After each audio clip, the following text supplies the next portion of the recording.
Rendre hommage au chevalier de la Barre brûlé à Abbeville le 1er juillet 1766, c'est rendre hommage à son geste d'homme libre. En refusant de saluer une procession, il a affirmé sa liberté de conscience publiquement. Il a revendiqué pour tout homme la liberté d'expression. Ce geste, simple en apparence, est si important, si fondamental par tout ce qu'il a déclenché, qu'il lui valut la mort. En 1897, un comité du monument Labarre se forme. Il comprend des militants ouvriers, des libres penseurs, des communards comme Jean Alman, des Dreyfusards, notamment le sénateur Auguste Delpech, un des fondateurs de la Ligue des droits de l'homme. En 1904, le conseil municipal reprend possession d'un terrain de 5000 m² devant le Sacré-Cœur, terrain que l'archevêché de Paris s'est indûment approprié. Il affirme, en outre, sa volonté de placer la statue du chevalier dans l'axe de l'entrée principale afin de contrer la domination de l'Église sur le paysage parisien. Le 3 septembre 1905, des milliers de libres penseurs français, belges, italiens, anglais, hongrois, allemands, argentins, tchèques défilent devant la maquette de la statue du chevalier. On est 3 mois avant le vote de la loi de 1905 de séparation des églises et de l'État. La date n'est pas innocente. En effet, cette journée qui sera grandiose, 25 000 manifestants, précède le Congrès international des libres penseurs des 4, 5 et 6 septembre 1905. Les congressistes étaient tous là, de même que de nombreux francs-maçons du Grand Orient de France. Tous sont reçus à la mairie de Paris. Plusieurs conseillers municipaux font partie des organisateurs du congrès et de la manifestation. Paris avait été choisi pour le congrès de 1905 car on savait que la séparation y serait bientôt votée.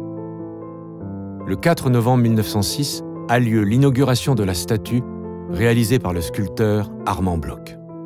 Le chevalier de la Barre est représenté enchaîné au poteau de son supplice, épaules et pieds nus, jambes droites et poignets droits partiellement brisés par la question à laquelle il a été soumis. Le dictionnaire philosophique de Voltaire est à ses pieds. Cette statue déclenche la fureur cléricale. Léon Bloy écrit qu'il s'agit de la profanation du Sacré-Cœur par des bandes énormes de crapules venus défiler pleutrement devant la sotte image de ce petit salaud de chevalier de la Barre. L'atelier du sculpteur subit plusieurs attaques et la statue est souillée de peinture blanche, de minium. Sous le prétexte de réaménager le sommet de la butte, l'Église finit par obtenir que la statue soit déplacée dans un square proche. Le 11 octobre 1941, le gouvernement de Vichy promulgue la loi sur l'enlèvement des statues métalliques en vue de leur fonte. Mais ce ne sont pas toutes les statues qui ont cet honneur. Les saints et les saintes, les rois et les reines, Jeanne d'Arc sont épargnés. Par contre, les humanistes, les philosophes, les victimes de l'intolérance cléricale y passent. Le chevalier de la Barre, Étienne Dolet, Voltaire, Rousseau, Condorcet, Victor Hugo, Zola, Diderot, Marat, Gambetta, Fourier, Lavoisier, Broca, Maria de Rème. Le chevalier de la Barre est le symbole constant de la lutte contre le cléricalisme, contre l'obscurantisme.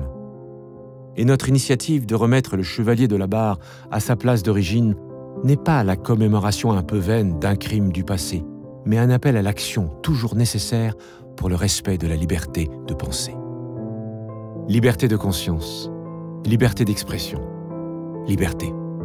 Cela nous renvoie à la Révolution française et à la Déclaration des droits de l'homme et du citoyen du 26 août 1789.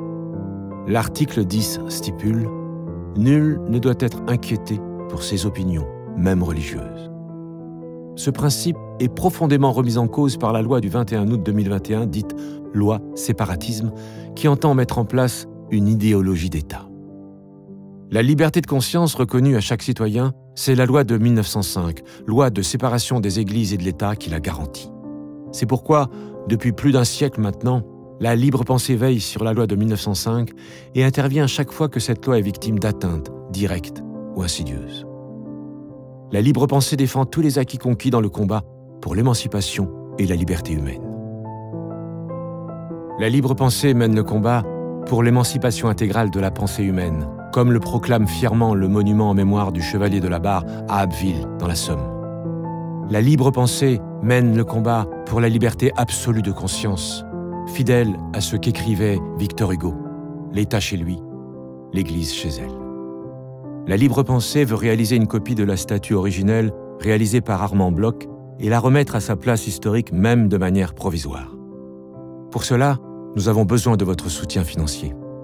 Souscrivez massivement.